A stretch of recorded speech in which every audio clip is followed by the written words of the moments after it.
Welcome back to Mirror's Signal podcast. I'm your host, Josh Holleran, and today we are joined by Pennie Sue Alexander.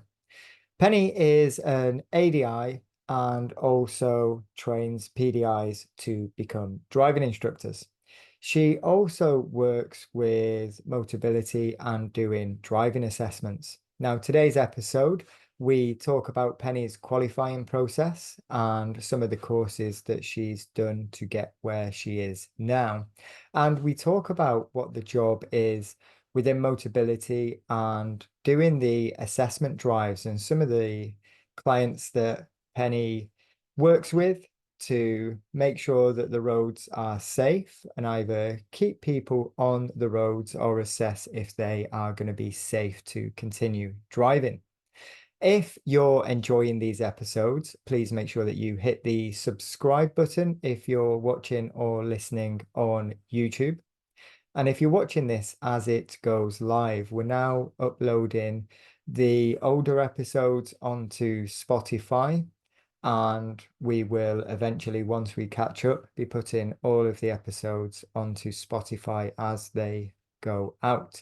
So they can be found at Mirror's Signal Podcast on there. You can also share any of the videos that you found useful with anyone that may benefit from them. If you've got any questions for me, you can find me on the Facebook page or in the Facebook group, and they're both available at Mirror's Signal Podcast. For now, we will get on with the episode. I hope you all enjoy. Hi, Pennie. How are you? I'm very well, thank you. You? I'm great, thank you. Thanks for joining me tonight. And thank you for having me. That's all right. I'm looking forward to this one. A little bit of a different topic, but before we get into that, can we hear a little bit about you and your career as a driving instructor? I've qualified on the 24th of October 2014, so nearly 10 years. I won't ever forget the day. There was a lot going on that day, but that's another story, so I'm not going to go there. It was my third attempt. I passed my part one first time. I got, what did I get? 99% on the questions. I was really annoyed with myself. Got there was mechanical knowledge, I think, because that wasn't my strong point. Probably something to do with the engine and pistons. I think that's because my husband is going to me, you can learn it, you can learn it. No, I can't. I should have done. You'd have got that 100%. 100, yeah, but never mind. I think I got something like 60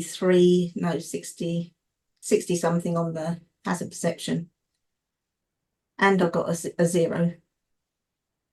I was a bit annoyed with myself there, but double clicked it on a couple of them on the same click. So that was that. Part 2, first time, 2 driving faults. Part 3, third time, in the old PST style, and I still only got a 4-4. So it was like 4-4 and up to a 6-6. Okay. Yeah, so 4-4 was the lowest grade. Scraped through. Hadn't intended to do it the third time, but the examiner had said to me, you need to do it. You'll make a great instructor. You're such a calming person to sit next to.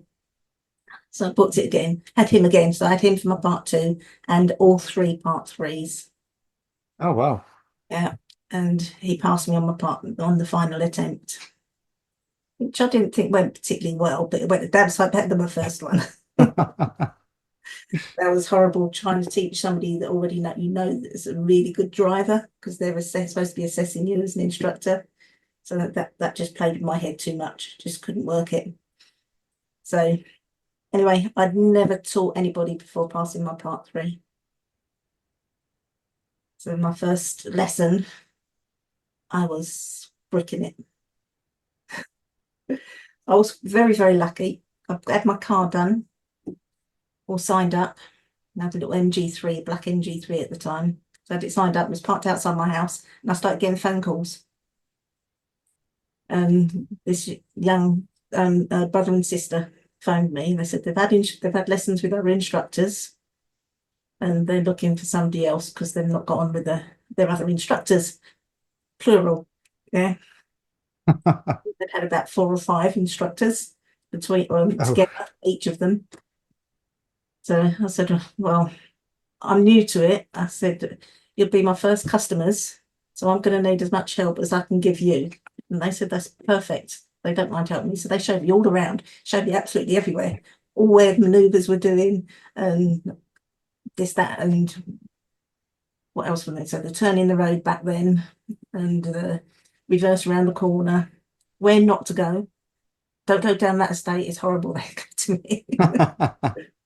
So anyway, I knew, because I was new to the area as well, didn't really know the area.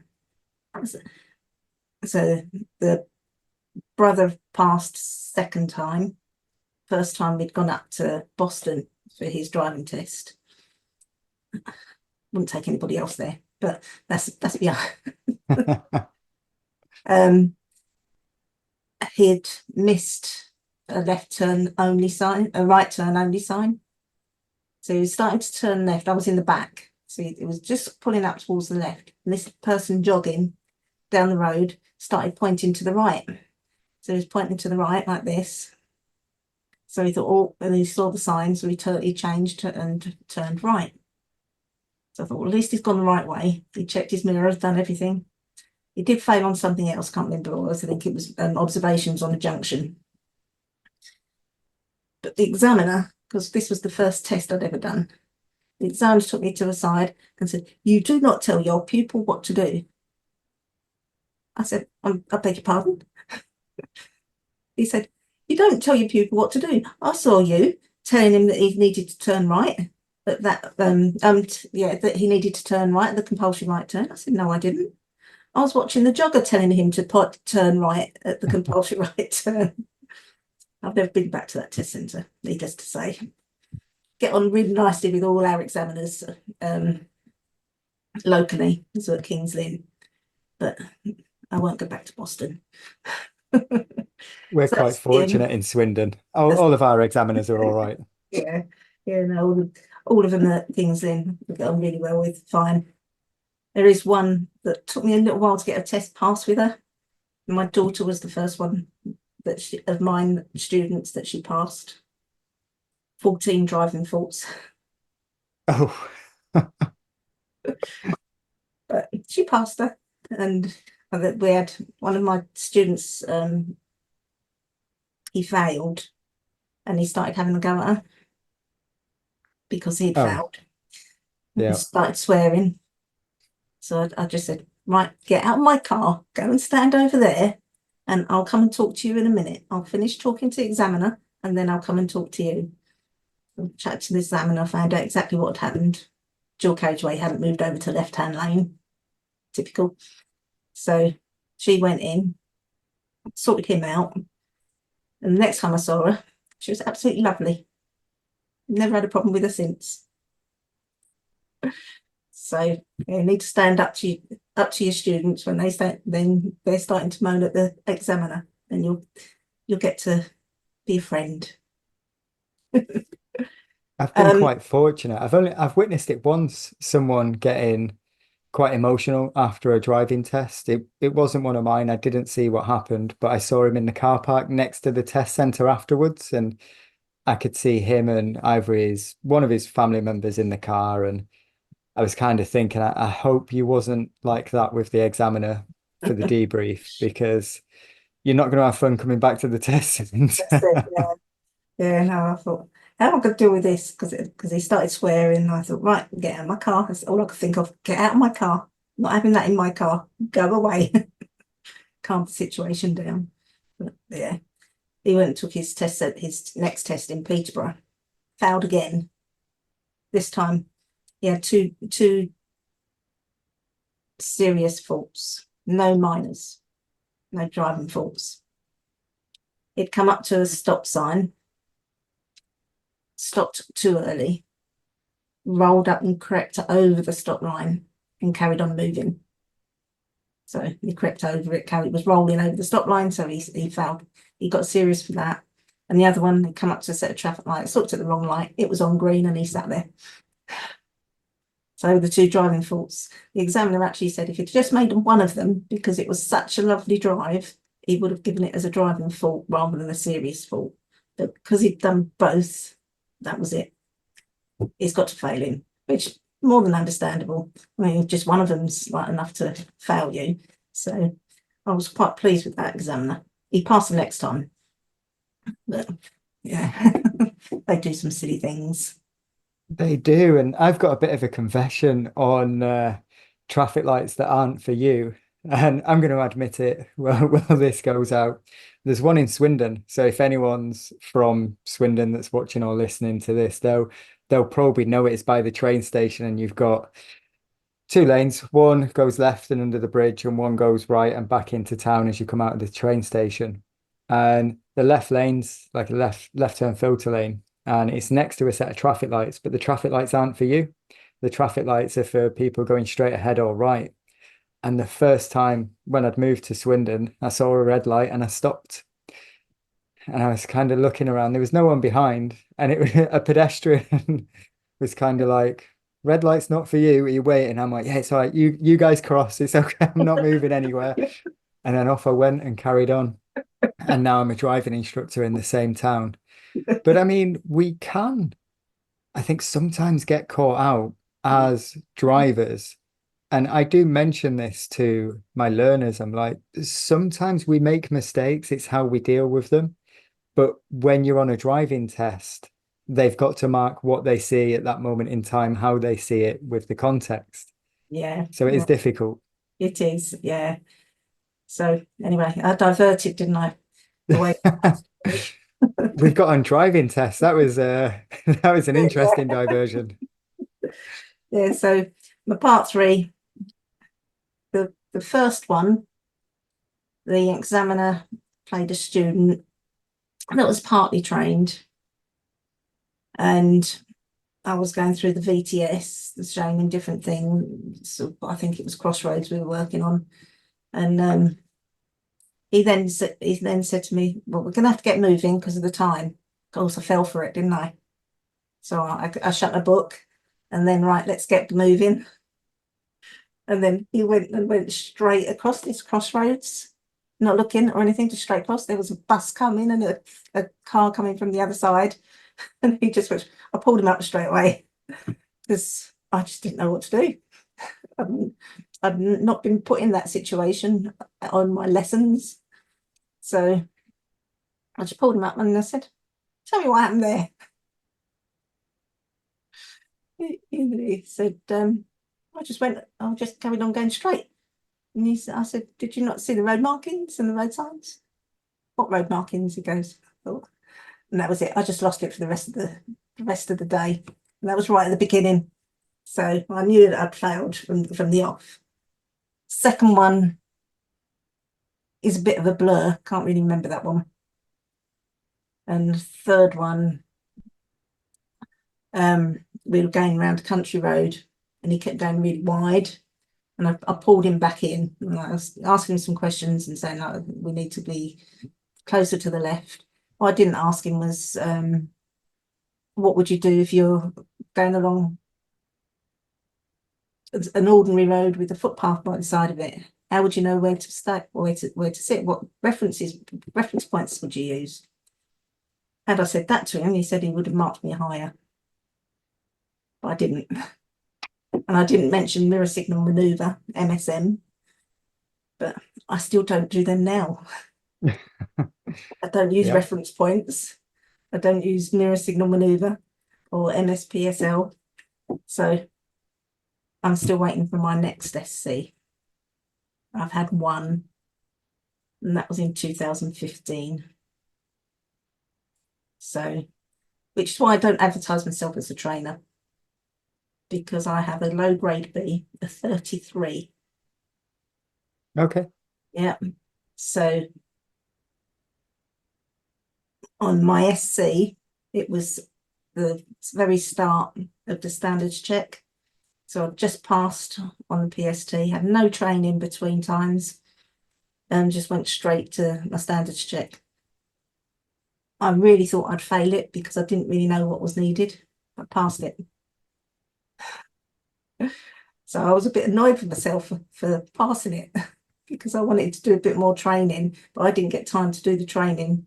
I think there was about 4 weeks notice, so I had about 4 weeks notice. It was quite quick, and because of everything else that I had going on, there just wasn't time to do some training. So I just got some books, read. I think it was got it somewhere. 51. It was the first time it was out. I just remember 51 being on the front of it. So I read that and thought, well, I'll give it a go. And so passed it. And so got 33. And I have done non-stop training since. So I've done 3 audit courses with different people. So I'm sure I've done another one. I've done so many courses, but that's me as a driving instructor. I don't.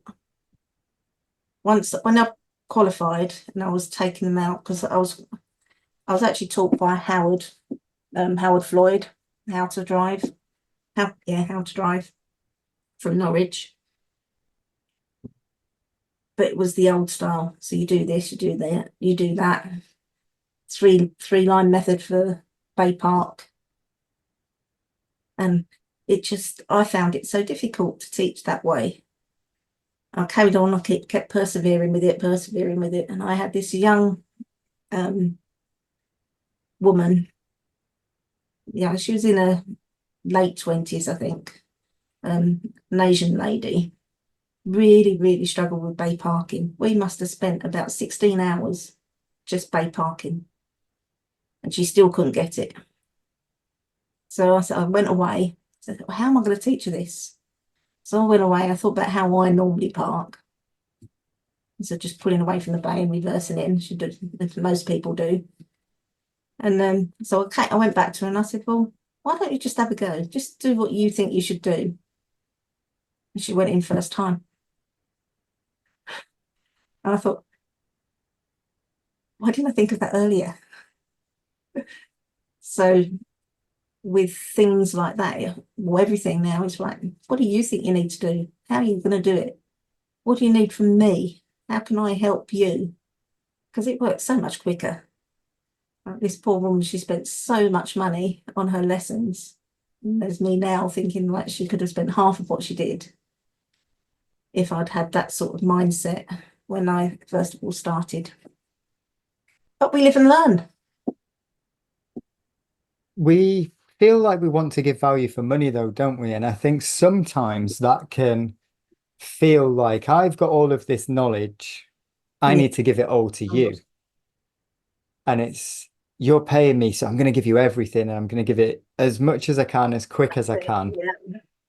And they can't take it on because all of our knowledge has been built over years. It's not we was given it and we can give it to someone else. We've had to build it over years. And I found it quite early on, I think, because of my background, I had a rough idea of find out how people learn, find out what they already understand and try and make that make sense in a different area and just ask a few questions and let them take the lead with it. But I do sometimes feel when I'm taking a student for maneuvers, for example, and I'll get them in a car park and I'll be like, right, put the car over there. And I don't really say much. They'll just figure it out. And I'm sat there, I'm like, I've not really taught them anything, but I've facilitated learning. And if I'd have tried telling them how to do it my way, then it'd have taken longer. I might have felt like I was giving value for money, but in the long term, are we? That's it, exactly. Yeah, so I was a gymnastics coach before being a driving instructor. So I've never done gymnastics in my life. I wanted to do it when I was younger, but Mum never knew where there was a club near me.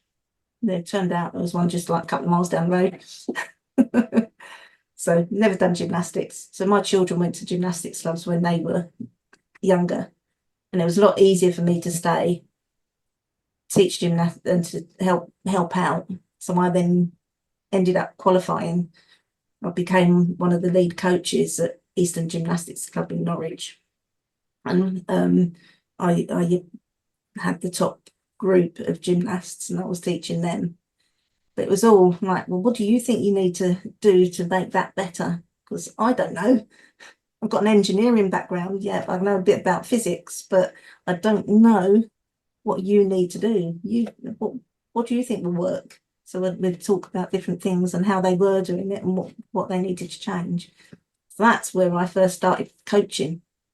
And so I thought, when I went away with this young lady, and thought to myself, so if that worked, just like saying, I said, what do you think you need to do, and do it, why don't I do that with everybody?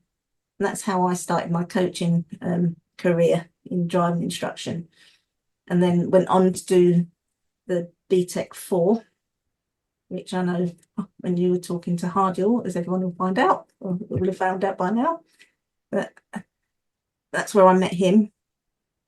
And that is so eye-opening. As Hardiel said, if it's such a shame that the company collapsed and the course no longer runs. So I would quite like to do Stuart Lockry's course. Yep. Right coaching. Whether I will do it or not, it won't be this year, because I'm doing a higher educational certificate with driving assessments that I do. And that's a nightmare. What's all I can say about that at the moment?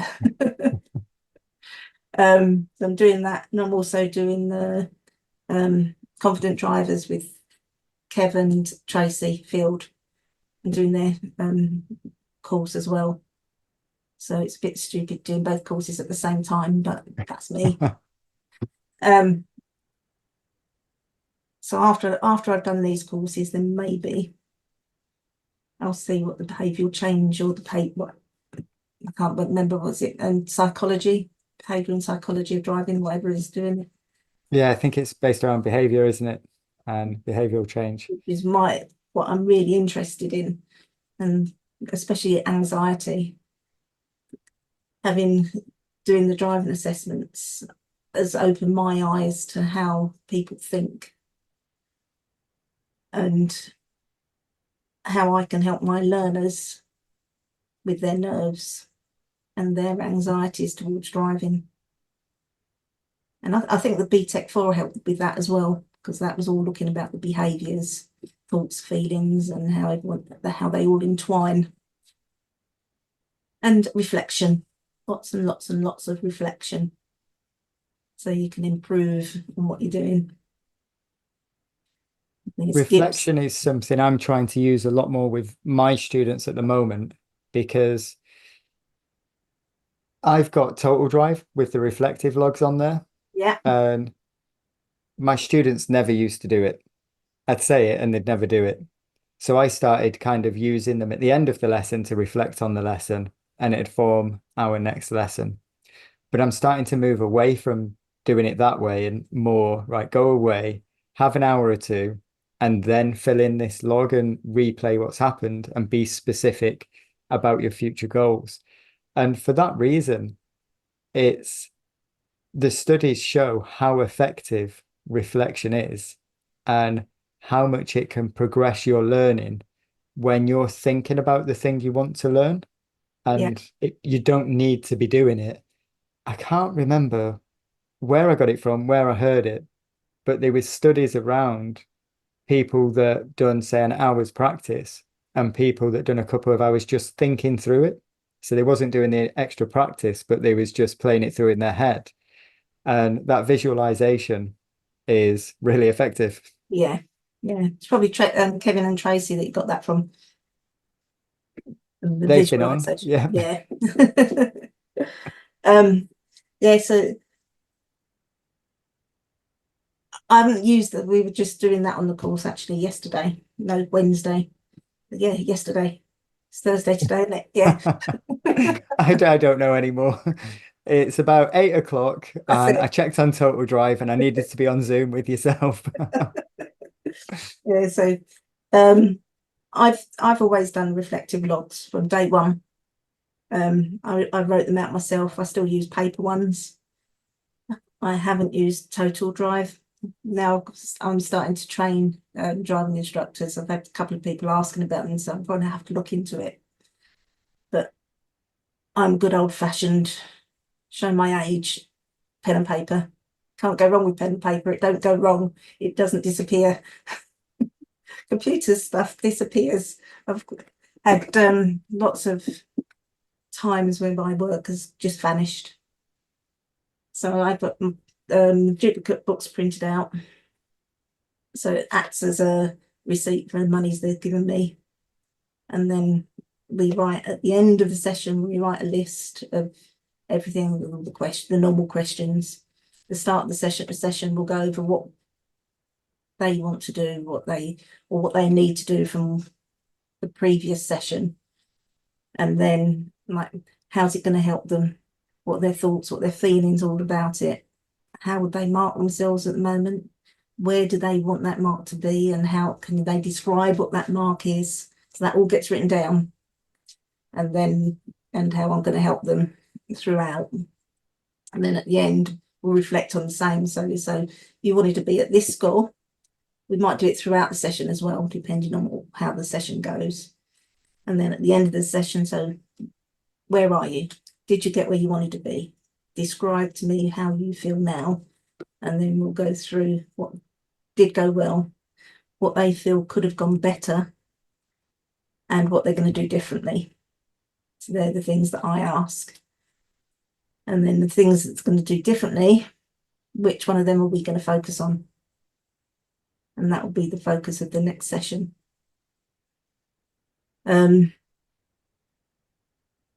So with reflection, I don't just reflect with my students and their lessons, I reflect on what I do as well. So I use Gibbs cycle of reflection. So Gibbs cycle of reflection description. So what happened during lessons, my feelings, how did I feel during the session, the evaluation. So what happened, what was good, what wasn't so good, analyze it. What could I have done differently? How could I change things? How could I made it the student? Could I have given any different options to the student?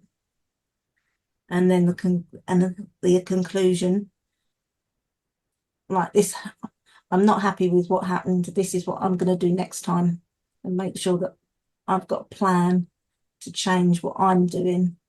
And then in that action plan is, all right, so next time, this is it. This is how I'm going to approach it. So that's what I will do. For me, I don't do it for every lesson, because otherwise I will never sleep. Yep. So I'll do it. So I'll do it for my PDIs because I'm still learning that. And I'll do it if I've had a lesson that I've not felt happy with. Then I'll reflect on it and see how I can change things for the next time round. So yeah. I need structure of some description like that. I find I do a lot of reflecting. I've mentioned it recently a couple of times on the episodes, just mistakes that I make in the car. Yeah. And I think it's sometimes easy to just fall into a rhythm with lessons.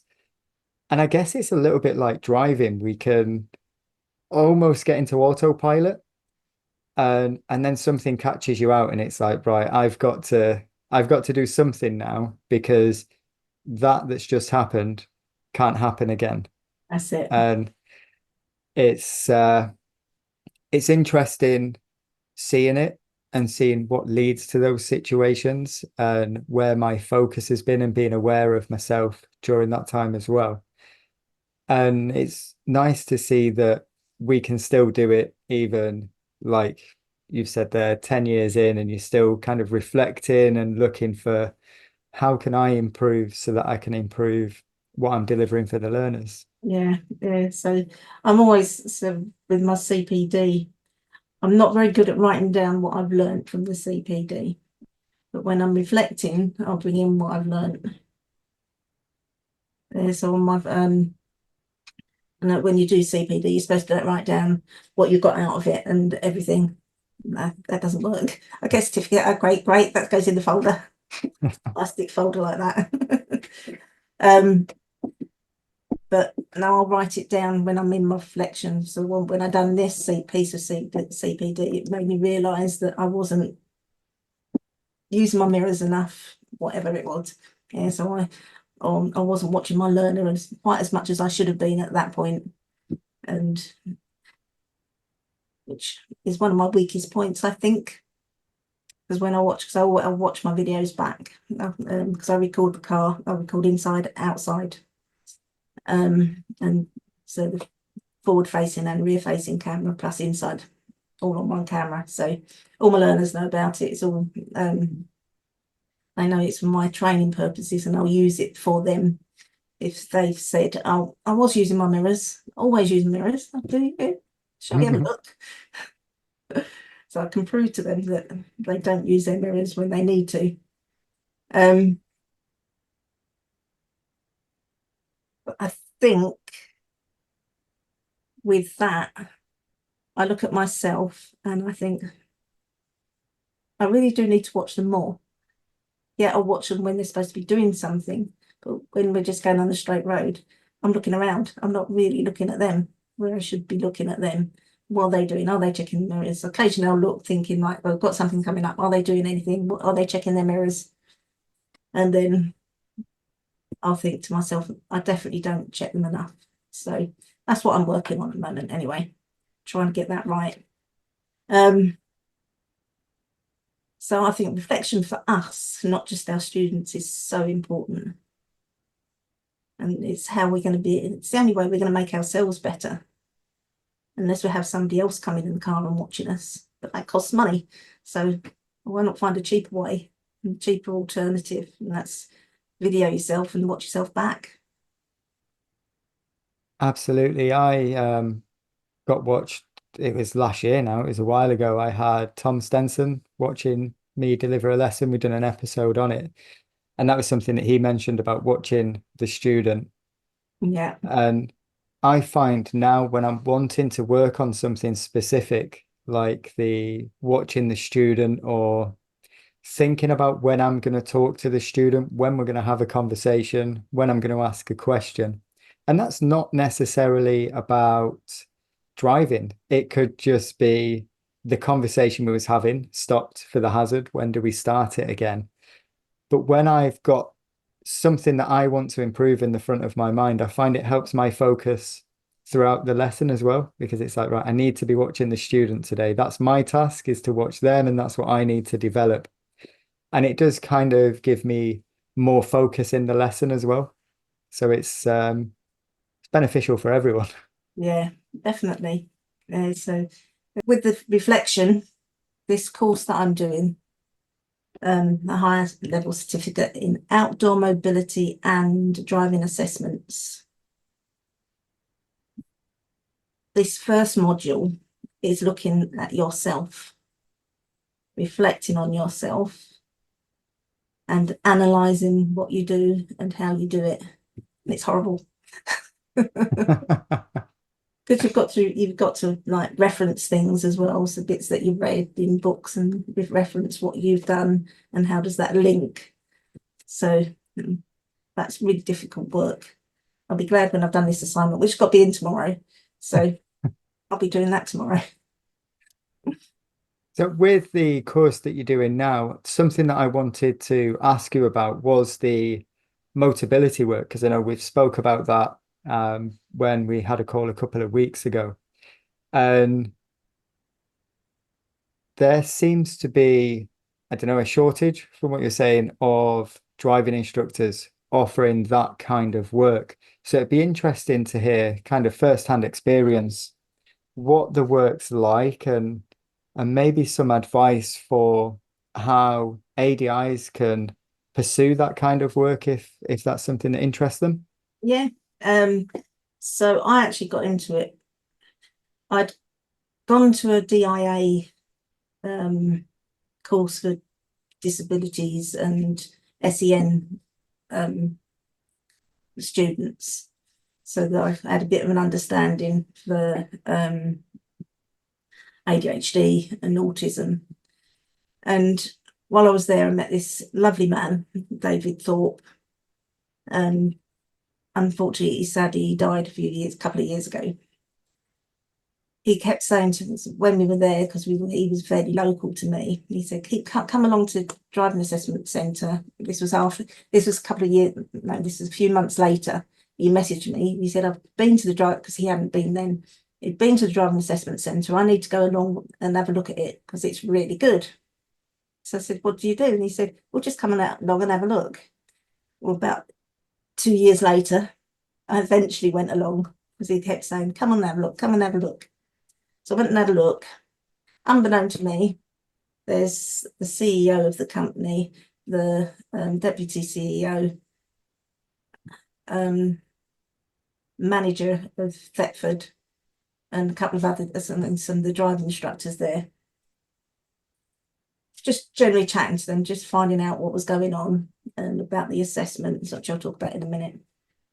Next thing I'm offered the job. I was so short of driving instructors, I just got offered a job there and then.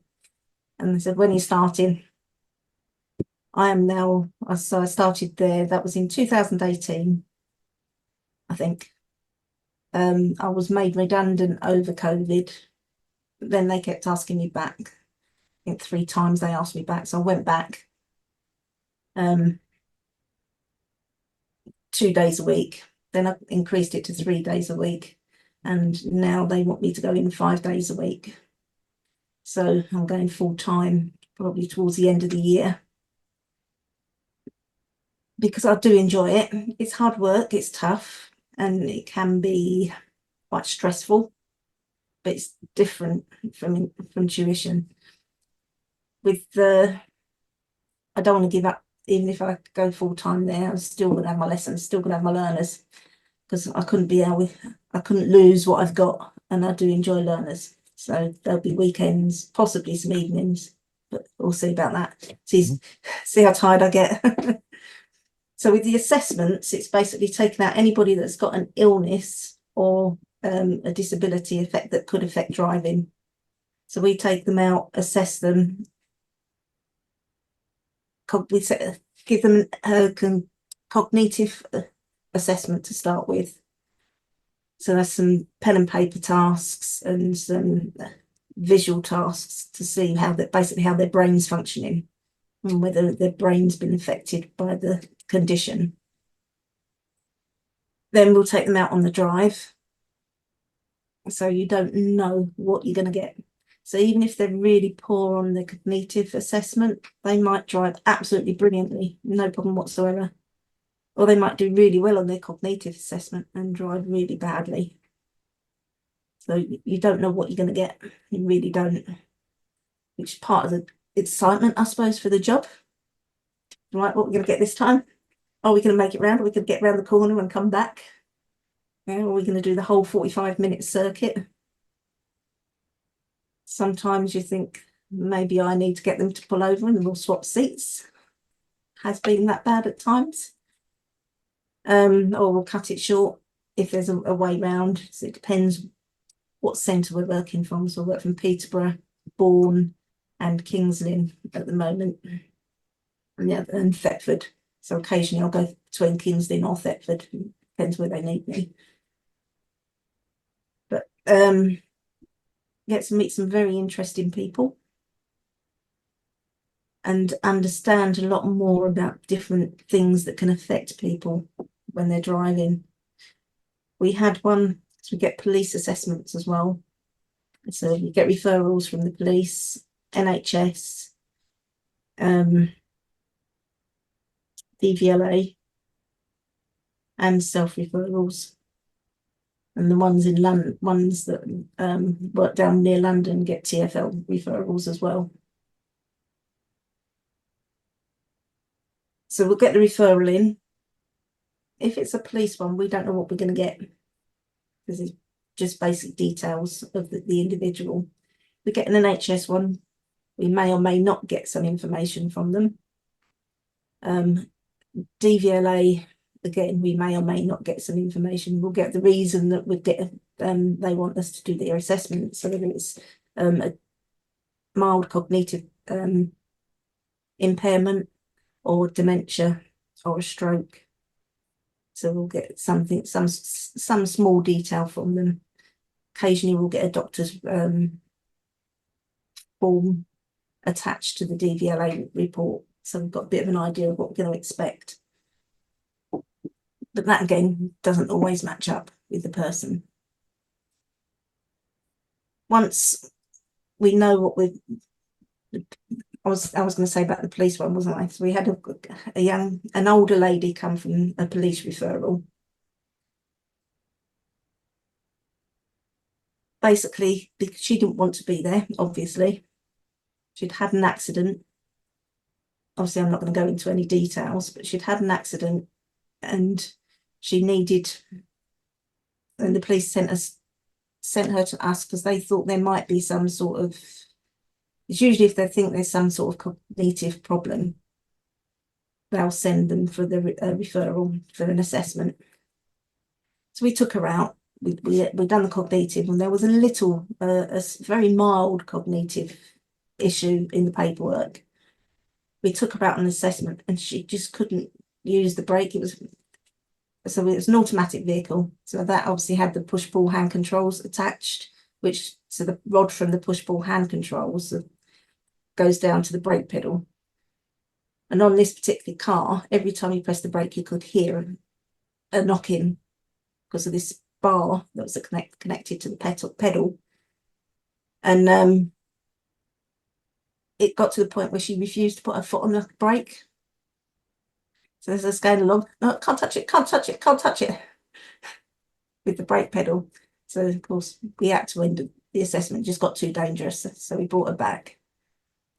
And we said that maybe if you went for some lessons with a driving instructor, come back and we'll do the assessment again. But no, I don't want any lessons. I don't need lessons.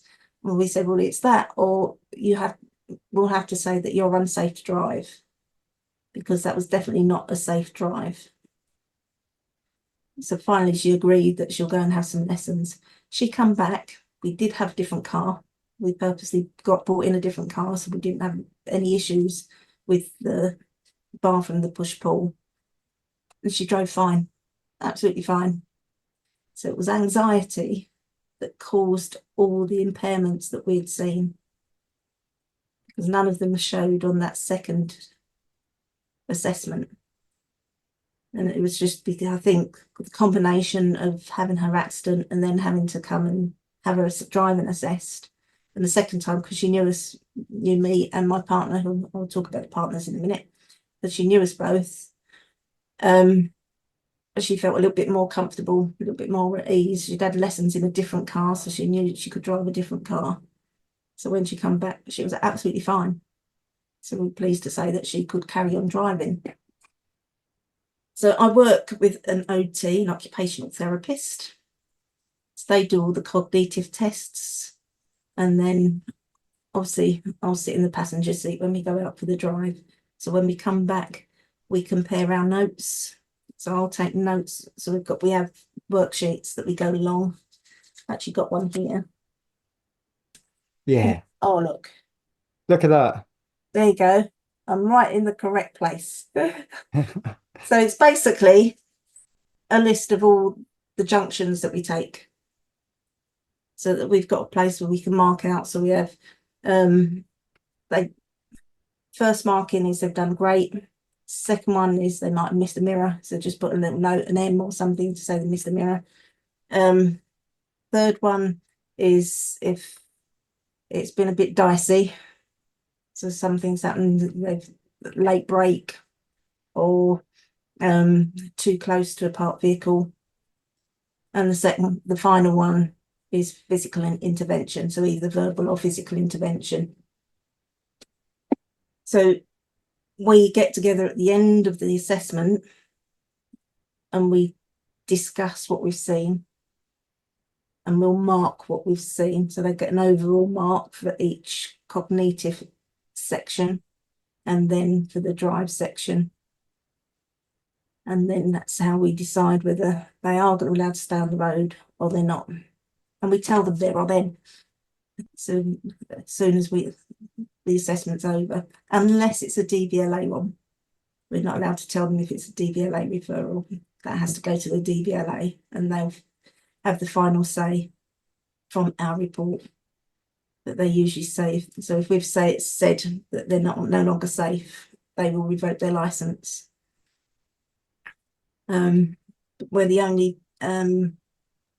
people now that have the ability to say that somebody's unsafe on the road because of the assessments that we have to do and all the that's why I've got to do the certificate of higher education, because you have to do that course to be able to do the assessments. So everybody that joins has to be prepared to do a year-long university course.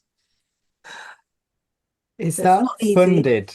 Or is that funded? It's all paid for, yeah, all paid for. So the when you go away, so it's not, you don't go to the university anymore. It used to be you go to a university, and it's done through Oxford Brookes. So we go up to RDAC, it's the Regional Driving Assessment Centre, in Coventry, around Coventry Way. I can't remember exactly where it is. You get a hotel fee paid. You just have to provide any food. But it's not bad. I would say if somebody wants something different to do, then go along to their local assessment centre. So driving mobility. So this is the RDAC. They've got quite a few different assessment centres around. East Anglian Drivability is one I work at. There's Cornwall, Hearts Ability. There's quite a few assessments. So just Google driving mobility and find your nearest assessment centre. Go along and have a look and see what you think. Or what we say, if we're happy for people to come along and shadow us for the day. So if they want to come along and see what we do and see the sort of things that happen, because we have occupational therapists come along and shadow us, so that when they're doing their job, they can refer them to us if they feel they need to. So with driving, we need more instructors to join us as assessment centres, and more occupational therapists as well. So there's more teams about. Excuse me. But it is very interesting. It's a fully paid position. Holiday pay, sick pay, all the works. So yeah, if anybody wants to know what to do or wants to come along and have a look, just get in touch. Happy to help anybody that would like to go or like to know more information. I think that's something that people miss with this job, isn't it? And I'm finding it the hard way at the minute. It's the holiday pay, the sick pay, the salary, knowing how much you're going to get paid, the pension. Yeah. So I'm guessing with that line of work, you've still got the option to, like you said, maybe do evenings or weekends for some learners, and you've got a full-time or a part-time job where you're assessing, and it seems quite a responsibility. And I mean, teaching learners is a responsibility, but it's I wouldn't say a long-term responsibility, but it's 40, 50, 60 hours with one person over however many weeks or months. But with what you're doing, it's maybe an hour, I assume, 45 minutes, like you said, of seeing them driving. Yeah, so that we have them for about an hour and a half in total. So we'll do the cognitive assessment and then the driving assessment straight after. So the driving assessment's around 45, 50 minutes, sometimes a bit longer depending on the traffic. We have to see so many different things within that drive. So one-way signs. Are they reading one-way signs? Are they reading different speed limits? Are they taking notice of 20-mile-an-hour speed limits? Are they taking notice of traffic lights? I've had a few that I've had to stop going through traffic lights recently. Are they turning the correct way on roundabouts? Got one particular roundabout they like to try and turn right onto the roundabout. So it's like you have to watch them there. So that has helped me with watching the learner, as I was saying earlier. Yeah, it's definitely helped me because you've got to watch them because you don't know what you're going to get with a learner because you build it up. You sort of know what you can expect from each learner. Yeah. When you've got somebody that you've never seen drive before and you don't know how they're going to cope with driving, and all of a sudden they'll do something completely out of the blue, unexpected. You've got to be there. You've got to be on the ball, catch the steering wheel, foot on the brake. So yeah, it's challenging. It's can be really quite intense. So if you've got to tell somebody that they're no longer able to drive because they're not safe, that can be really difficult, especially if they don't accept your opinion. I've had a couple like that recently as well. No, don't believe you. I'm perfectly fine. Nothing wrong with my driving. I've been a fantastic driver all my life. This is one we had yesterday. And so he had dementia. So he's in dementia and he just couldn't didn't have the insight to see that he could no longer drive safely. Yeah. So dealing with that can be quite tough. So it's not an easy job. It is a stressful job, but it is rewarding and it is definitely different. So why does this fall to ADIs and not examiners? I mean, I don't want to get, I don't know, political or whatever it is that's caused this, but it sounds, and please tell me if I'm wrong, it's a little bit like an examiner's job, but we're doing it as an ADI. Yeah. So you have to do further training to do it. It's all in-house training. And then obviously the course after you've done at least a year, then you have to go on the course to make sure that you know exactly what you're doing. It's different from a driving test because we're not looking for it to be a perfect drive. We're not looking for bad habits. We miss a mirror. Okay, they've missed a few mirrors. As long as what they're doing is more or less safe, they are allowed to remain on the road. But it has to be safe enough. It has to be adequate. So straight lining roundabouts without checking mirrors, for example, is the most common fault of all. But so many people do it. You can't take somebody off the road just because they've done that. So there needs to be like a pattern of what they're doing to be able to take it out. So it's understanding those patterns, which is why you work with an OT, because they have a bit more understanding about how the brain's functioning and that what they're doing is and how it's connected to the way they're thinking. So we see a lot of people, probably more people with dementia than anything else. So some of them, they might not be able to remember anything, but they can remember how to drive. We had one guy, this was a few years back, haven't seen him for a few years. Absolutely lovely chap, beautiful driver.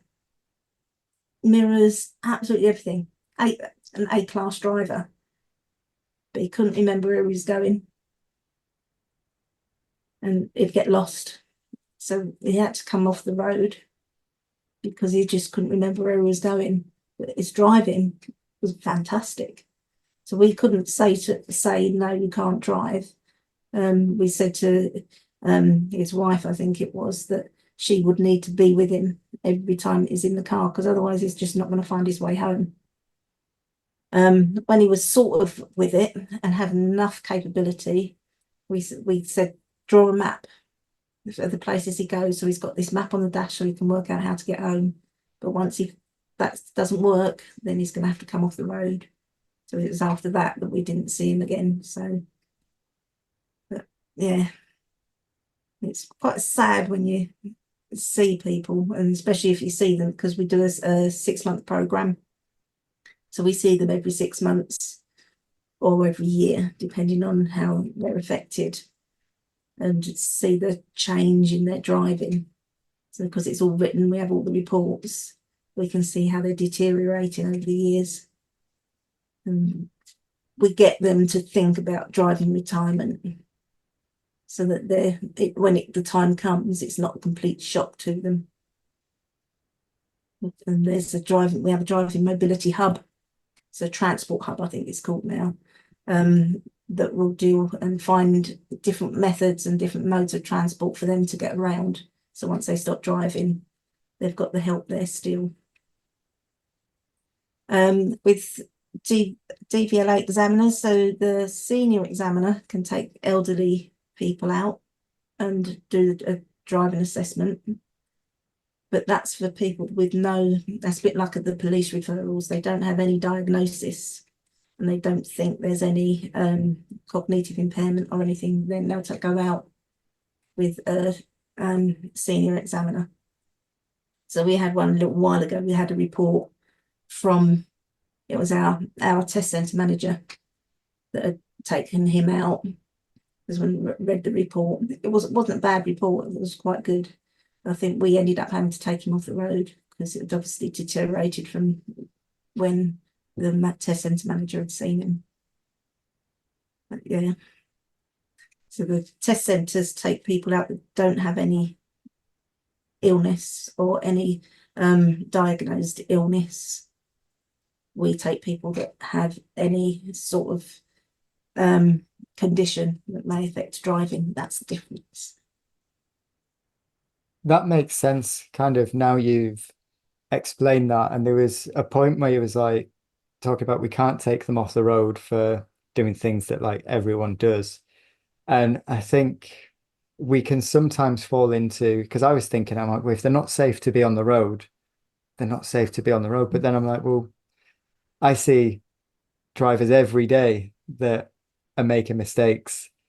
And we could take the part 2 test, for example, Yeah. and people fail a part 2 test. They don't lose their driving license because they failed a part 2 test, but they've not met the standard of that part 2 test on that day.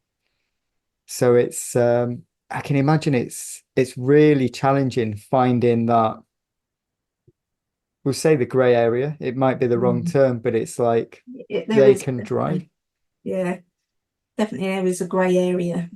Yeah, I've had discussions with OTs that I've not felt they were safe, but it hasn't been a pattern and there hasn't been a continued pattern within their driving. So it's just bad driving. So I still struggle when I see people like that, where I've had to brake to stop them hitting another car. But that's been the only one-off thing. So that could be so we've got to look at it. So that could be put down to nerves of situation, so the anxiety of the situation.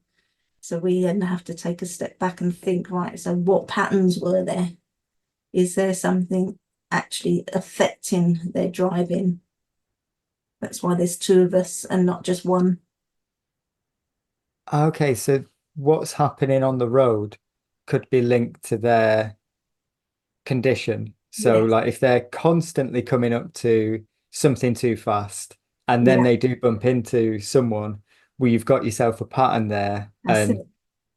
The averages say that that's going to continue happening. Yeah.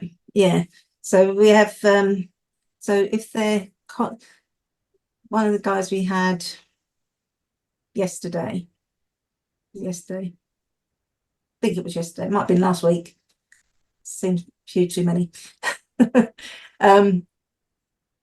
No concept of speed. So we were going around and I was saying to him, so what's the speed limit in this road? It was 20-mile-an-hour speed limit. 30. Did we not see the signs? What signs? What about that one over there? Oh, 20. He carries on at 30. Come out the 30. Oh, there's 30 signs. 34. We come out, we get onto the dual carriageway, national speed limit dual carriageway, 35. That's scary. I think we need to put the foot down. Coming down the slip road, put the foot down, a little bit faster. And then crossing over to the right-hand lane because we need to come down the slip road, cross over to the right-hand lane to go over the flyover. And yeah, it can be a bit daunting, hair-raising,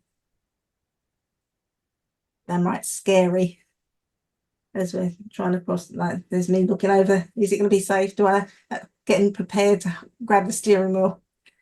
But yeah, it's that sort of pattern that they're not thinking about the speed. They're not thinking about the road that they're on. They're just looking ahead and going. So that person was taken off the road because he just had no idea. Not looking at any road signs, not looking at any road markings. Tried to turn right out of a left turn only. So yeah, they're the patterns we look for. Is that the end of it for them, or is there possibility to get training and Yeah, obtain the license again? it depends on just how poor their driving is. So if it's like that guy, he was in his mid-80s, I think. And we will discuss, me and the OT will discuss whether there is that possibility that they could improve. If they've had a stroke, there's more chance of them improving. So the stroke patients will tend to say, right, go and have some lessons and then come back and see us. Dementia patients, if it's quite early on and there's not too much cognitive issue, too many cognitive issues, then I'm saying maybe go and have some lessons, see if you can get those wires working and sort things out.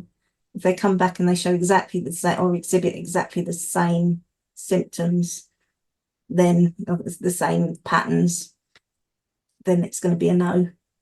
So it depends on whether we feel that they could cope with coming back again as well. If we don't think that they would. So when they start arguing with us and they're saying they're really good drivers, that's our sign that, because this one, we thought he was going to be okay.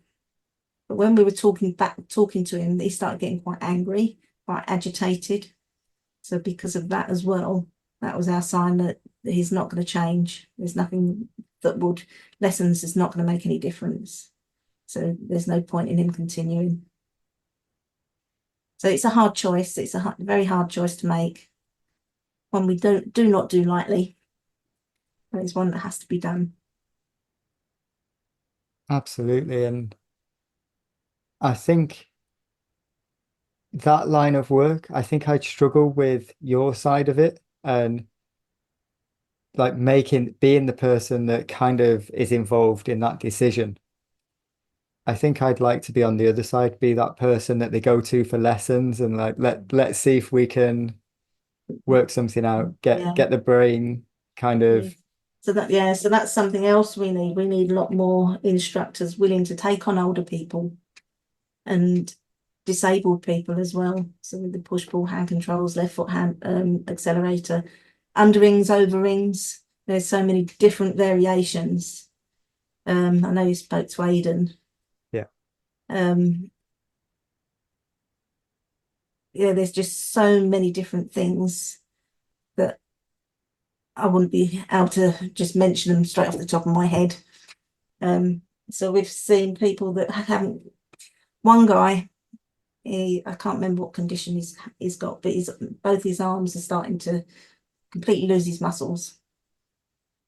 And when we saw him last, we said, you're going to have to start thinking about adaptations, because he's using his back, so his arms is lifting them up on like the steering wheel, and he's doing this to steer because he can get his arms on there. Once his arms are there, he really struggles to move. So he's really starting to struggle to use indicators and turn the steering wheel roundabouts and indicate. So it's a case of looking for foot steering. So you can, where the clutch would normally be in the car, it'd be automatic. But in that position, there would be like a plate that you steer with your foot. Then you gas and you brake as normal. And they can also put like a keypad and attach that to the top of one of the pedals, so you use your toe to indicate and flash your lights and everything. Wow.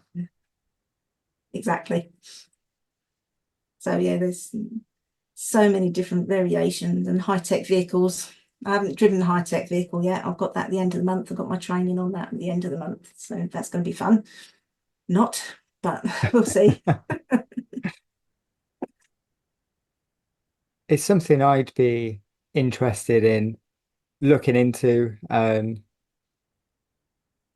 doing more of. I really enjoy teaching learners with additional needs, and I feel there's a lot of students with additional needs that need instructors that are willing to put the time in. I mean, I'm Yeah. gaining a few at the minute, and they've, as you can imagine, been around and given up driving and come back to it and given up again, and now they're going for it again. My issue at the minute is time to commit to something like what you're doing in the 12-month course and working in the job that you do. But it would be interesting to see what people's thoughts are kind of when this episode goes out, and if people are looking to pursue this line of work, then reaching out or getting to the mobility center and seeing if it's for them, and maybe go and shadow Pennie. Yeah, come along and shadow, and yeah, me or anybody else, yeah, depending on where you are. And just see if you like it and see if it's something that you might consider doing, because as I say, it's definitely varied and it's interesting. So we don't just assess the cognitive side, we've also got the disability side. So if somebody's got as I said, with the guy with the arms, if they've got an arm missing or leg missing, it's taking them out in either left foot accelerator, steering spinner, and seeing how they get on with that, what will work with them best. So my daughter's just been for an assessment. Obviously, I couldn't assess her because she's got peripheral neuropathy. So her legs are not working properly. She went out for an assessment and she's been given a trigger control, which is a bit like a push-pull. She's got a trigger that you pull to accelerate and then a push brake. So because she's been riding around on a mobility scooter for the past year, the trigger control was perfect for her. Took her out in the car and she'd done a full assessment.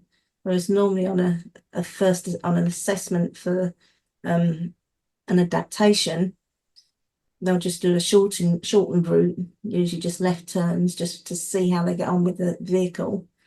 And then they'll go out for lessons and come back and have a full assessment.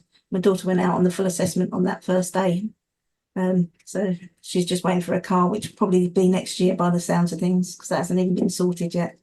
So she's just itching to get out, because I think it's been 18 months since she's driven. But yeah, so it'd be nice to get her on the road. Her on the road, then get my husband back on the road, hopefully. But we'll see if he's going to be allowed to. He's got cough syncope, it's called. You cough and faint. Oh. Yeah, so he managed to do it once standing up. Fell down, hit his side on the fridge and broke his ribs. So he's because he's had two episodes of it now, so he's not allowed to drive for 6 months. So if he doesn't have another episode, then hopefully that's it. Then he can get back to driving. That will make my life so much easier.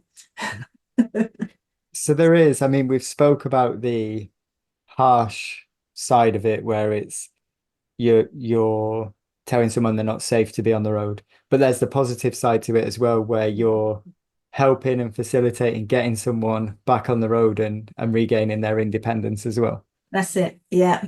And new drivers as well. So we get a potential to drive. So they've not got a driving license. They didn't think they'd ever be able to drive.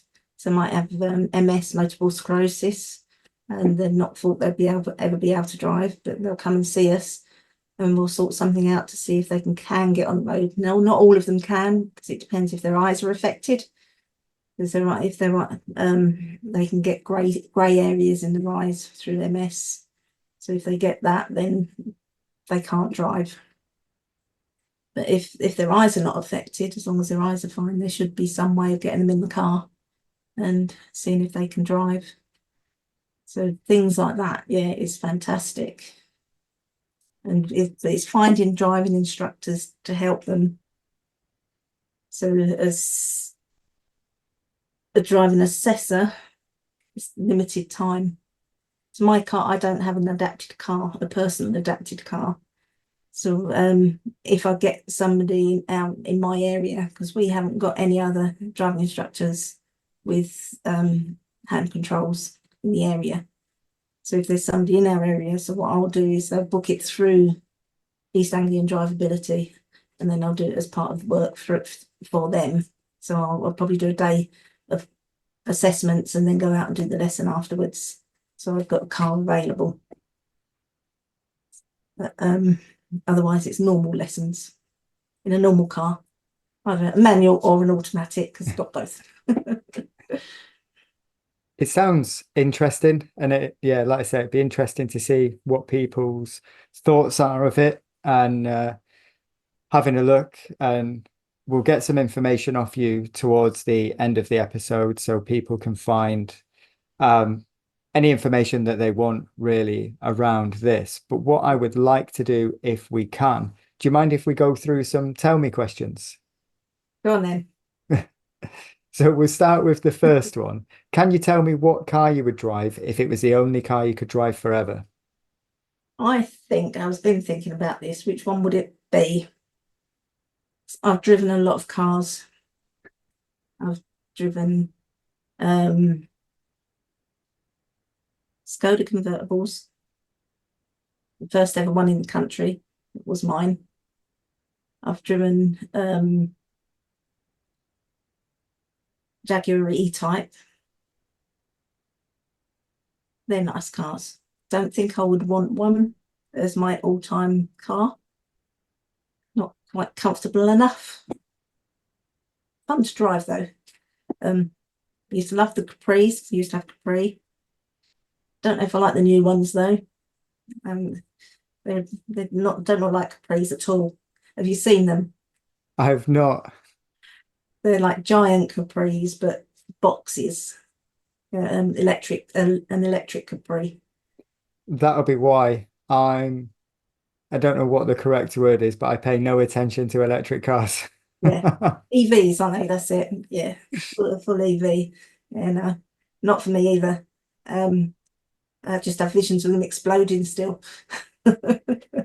I just have visions of being caught somewhere and not being able to plug it in. Yeah. So my all-time car, no, it'd probably be my learner car, my Scirocco. I started off with an MG3, and that was so uncomfortable after about a year. Just done my back so badly. I've had my Scirocco for 8 years now, and it's still comfortable. It still goes. It's starting to feel its age, I think. It's starting to rattle a bit, but it's done so well. The amount of abuse it gets, I think probably a Scirocco. After that, I'm a Volvo, because I like my Volvo as well.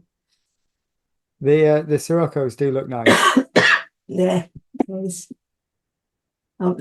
when I very first started, when I was working at Tesco, and when I was training, and one of the girls there, I said to her, "What car should I get?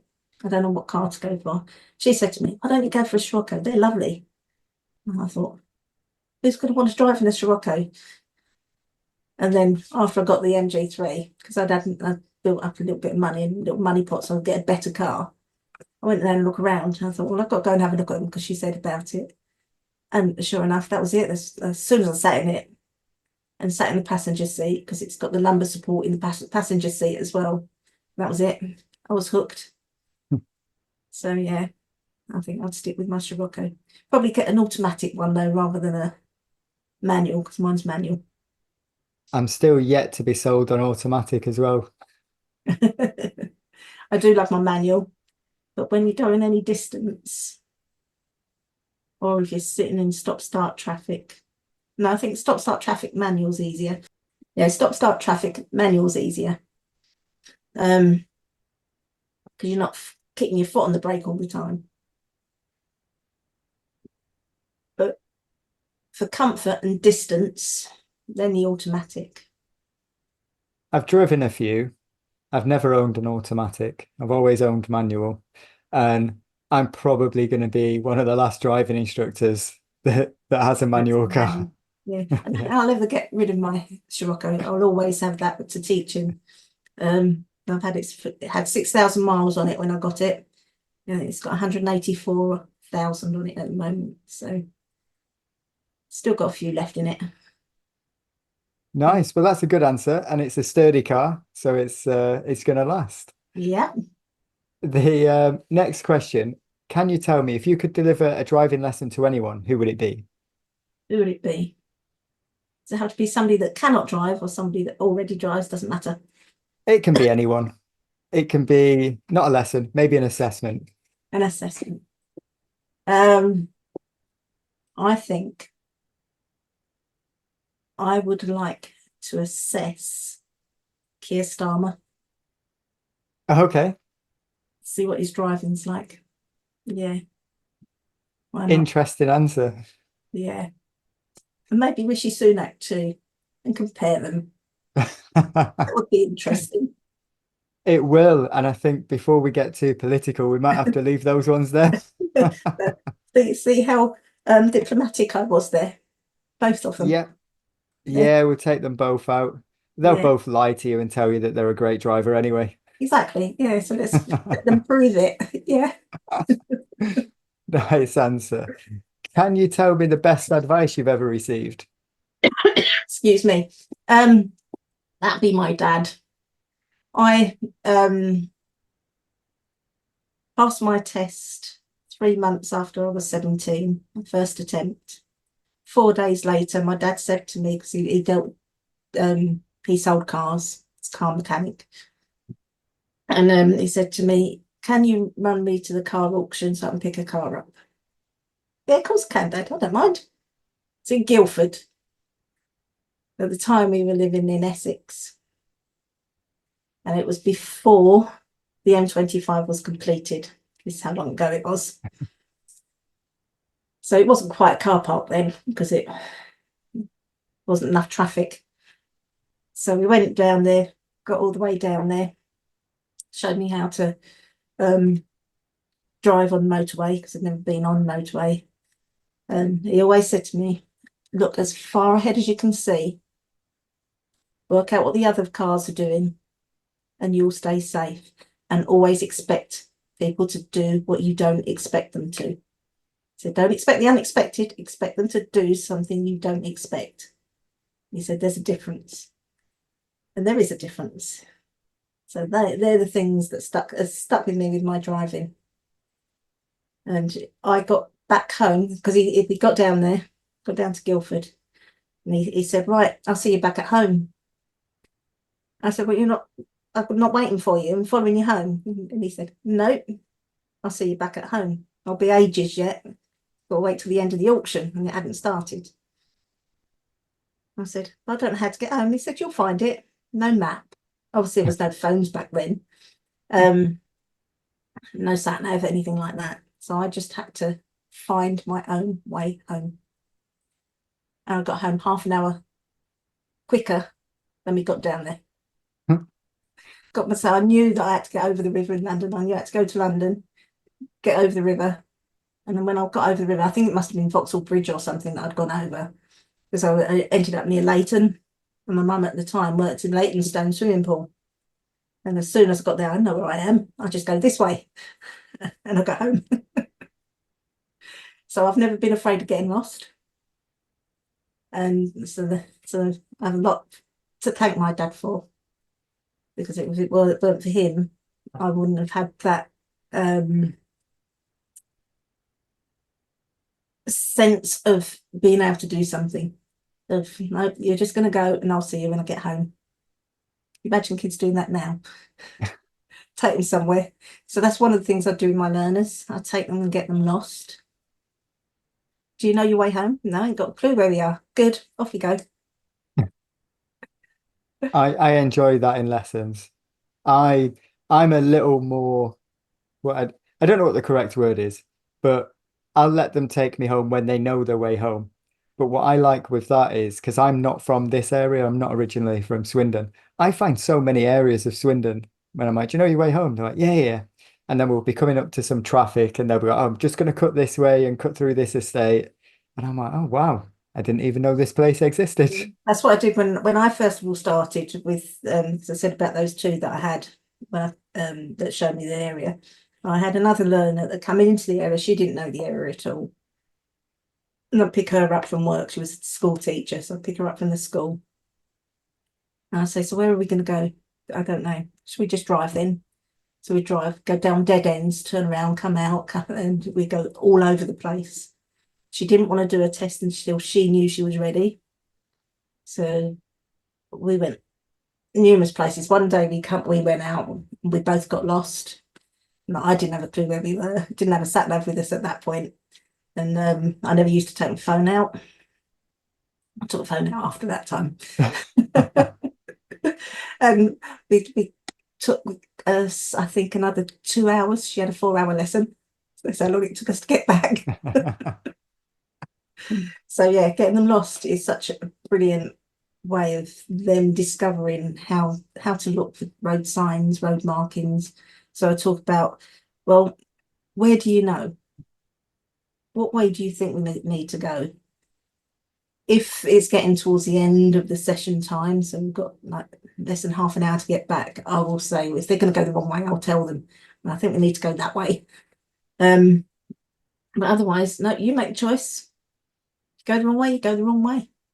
You've just got to work it out. I'm not going to tell you. So if we've got plenty of time, that's how I do it. And it really gets them looking for road signs, especially because we've got on like the country roads, the finger signs. So they're quite small. So they've got to be at a speed where they can read them and digest it to see if that's where they've got to go. So that's really good for their awareness. So I definitely recommend doing that. It mixes it up, doesn't it? Yeah. We went on a bit of a tangent with that answer, didn't we? I'm terrible, aren't I? We will get on with the next one then. Can you tell me your favourite book? I've got two. So will this show up? So this one, I don't know if you can still get. Can you? Mind Driving. I can just see that one. Yeah, it's popping Yeah, in and out of green. Mind Driving by Stephen Henley. It's basically about driving. I would highly recommend it if you can get hold of it, especially if anyone's doing part 2. It's really good. It says about eyesight and what you're looking at and how you miss things and everything. And little tasks in there to do. That's good. And the other one I like, Reg Local. Don't know if you've heard of Reg Local. No. How Not to Crash. Oh, we can see the bottom half, top half. We can only see half of it at any one time. It's not all going to go in there. So How Not to Crash by Reg Local. So he's an ex-police officer and saying about how to use the roads, how to look ahead, plan ahead. One of the things that sticks in my mind from that book is we pay our road tax, use all the road. So if there are lane markings, if you can see if it's a bit of a bend, but you can see through it, use the road, straight line. but don't forget to know what's behind you while you're doing it. Yeah, so some of the things you wouldn't do on the driving test or your part two, but yeah, it's very interesting read. So yeah, those two. I'll shut up on them. Nice. Can you give me one message you would give to someone considering becoming a driving instructor? So the people that I've seen recently, because I've just taken a few on, is it something you really want to do? How do you know you're going to want to do it? How you know you're going to like it? Maybe sitting on a lesson. Talk to as many people as you can. Don't go to the first person you talk to about training, and make sure you meet the trainer. Don't just talk to the salesperson. Nice. Can you tell me one piece of advice you would give to a student before going for their driving test? Breathe. So I tell most of mine, just breathe. Just drive. You know how to drive. Just drive. Don't think if your mind starts running away and you start thinking, oh, I should have done this, should have done that. Start talking or telling the examiner exactly what you're going to do. Get your mind back into focus and back into what you're going to do. Because if you're saying out loud what you need to do, you can't think about anything else. Nice. Can you tell me something you wish you were better at?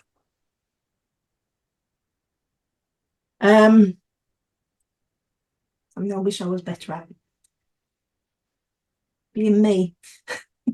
Having to give myself personal time. I'm not very good at that. Yeah, tend to work too much. Because when I'm not at work, I'm in here working. So yeah, I need to make time for me. Nice. I think I know I could take note of that and take some time occasionally. Yeah. Yeah, I think it's something we all tend to do, I think, in this profession is whether it's writing notes about students, whether it's reflection, planning what you're going to do, or how you're going to do this with this student because they just can't get it. Remember, they need you to be with it. So you need to rest as well. Because that's my problem. Sometimes I start feeling drained and I think I'm going to have to take some time off. And I'll end up taking a week or two off because I just need the time. Whereas if I probably took 1 or 2 days a week off and keep going.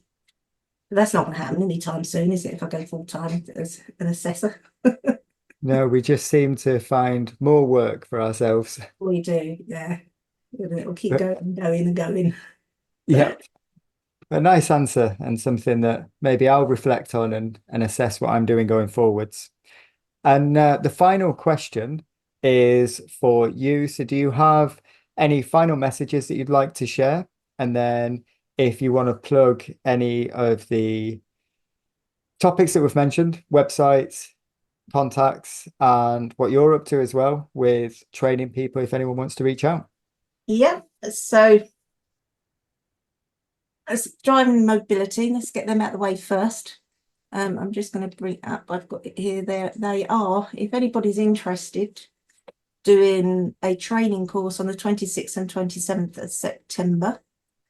So there's one running in Harlow at Hearts Ability, and there's one up in the northeast, but same day.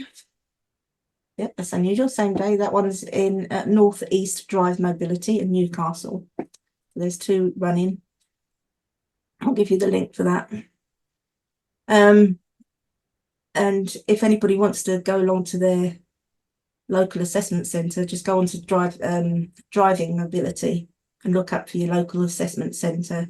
Get in touch with them, go and have a look, see what they're up to, and see if you can get in and sit on an assessment and see if you fancy having a go or think about being at doing adapted cars. So the cars that are adapted to help people that need adaptations to drive.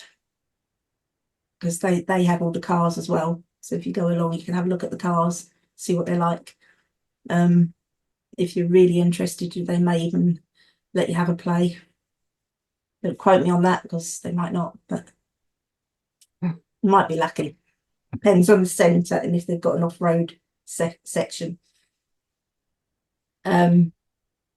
Me, I am training. I've just had a lovely box of cookies sent to me by someone that passed their part 3 yesterday. Was it yesterday, day before yesterday? So I've been messaging me and asking me questions. So I was just helping him.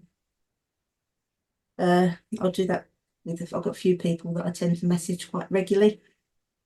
ADIs as well as PDIs. Happy to help anybody that needs the help.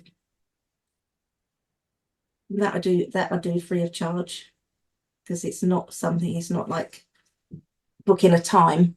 It's just send me a message and I'll message back when I can. If you want to get in touch about any training, please do.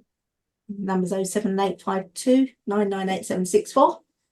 It's on the screen, or my website, daretodrive.co.uk, or you can find me on Facebook, either Dare to Drive or my full name, Pennie Sue Alexander.